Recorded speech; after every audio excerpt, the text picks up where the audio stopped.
Hey y'all, the number one thing my sellers ask me for is a home selling checklist. If you've ever wondered what you need to do to get your home ready to sell, that's what we're talking about today, and we're starting right now.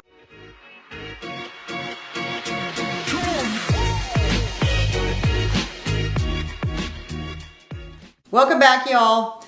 This is another episode of Your Wichita Falls. I'm Debbie Dobbins, your real estate entrepreneur here in Wichita Falls, Texas, and I serve the amazing people of this community as well as all of those individuals lucky enough to begin their journey of relocating here. I recently had a client who was just like me and was super busy and didn't have time to put things in their proper place on a regular basis. Y'all know what that feels like? It was just too overwhelming.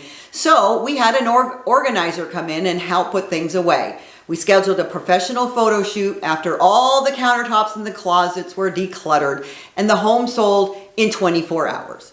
Well, something that simple, you can pay somebody to do that, but you might not have all the money in the world to do that. You can do those simple little things. You can do them yourself, whether you have a little extra time because of being at home, or you've got some kids you want to put to work. You can get professional help, or you can find ways to do it slowly but surely.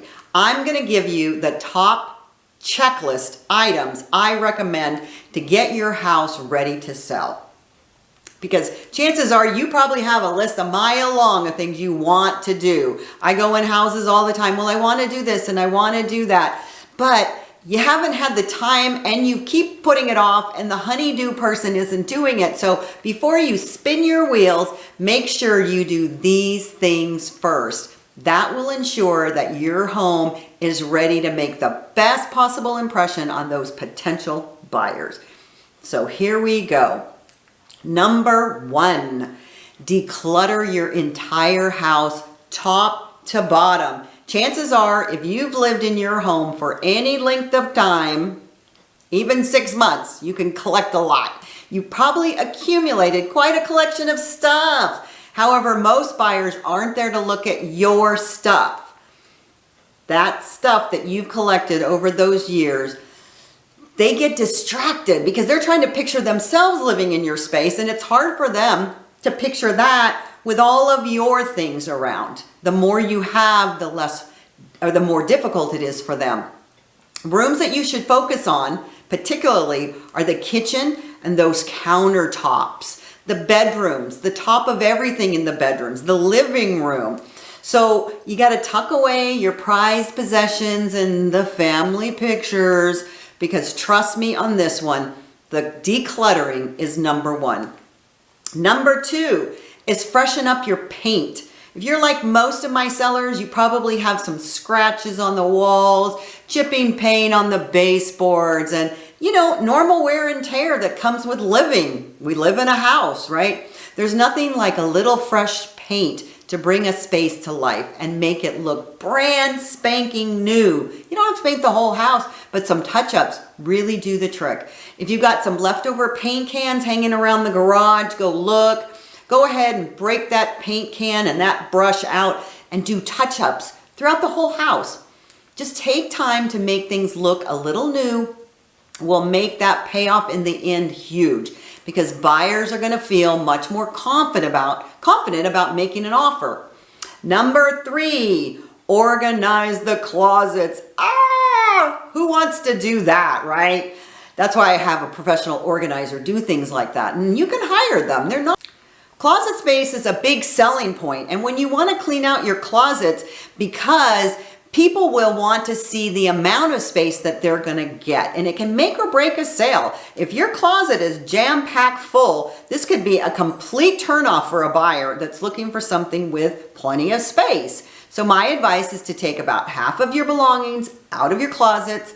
Why? Because then it makes it look bigger. It will free up space and make it appear that you don't have all of that in there and that there's more space. Be sure to do the same thing to your cabinets. If you have time, clean and tidy will win the day.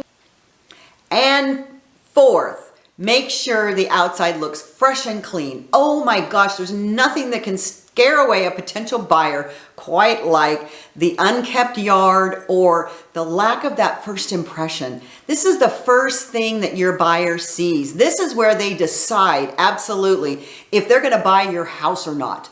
If they see a junky yard or a messed up yard or it doesn't look attractive, they just want to think about leaving before they even go in. Your interior could look amazing, but if they can't get past the outside, you're in big trouble. So you got to make sure the lawn is mowed. Plant flowers. Oh my goodness. Color can be planted any time of the year. I don't care if it's freezing cold, pansies. If it's the spring, the summer, all the time you can put color. Don't forget to put away the garden hose. It's a little distracting. Those kids' bikes. Oh my goodness. People leave their bikes out and people trip on them. Put away the clutter. Put the car out of the driveway into the garage. And that curb appeal is going to be amazing. And those buyers, those potential buyers, are going to feel welcome in your house. So if you're seriously thinking about making a move, these tips can only help you make a faster sell at a higher price point. And who doesn't want to sell for more? Putting these items off and trying to do it all at the last minute is going to drag you down. You're not going to want to do it. So do it now. Don't do it when you're just listing. At this point, you may be convinced that you have too many things to do and you actually need some guidance around what to do. I tell you, I absolutely love to give free consultations to sellers looking for staging ideas and getting tens of thousands of dollars more by doing simple little improvements. If you're thinking about making a move, I can help you through the process. Just send me a message, text me at the phone number below. No pressure, no sales tactics. I just love giving people help and guidance because I'm a natural born trainer. Finally, you know what? If you're a resident of Wichita Falls area or you're thinking of moving here, I want to let you know that I've just started this YouTube channel to keep you updated on all things Wichita Falls.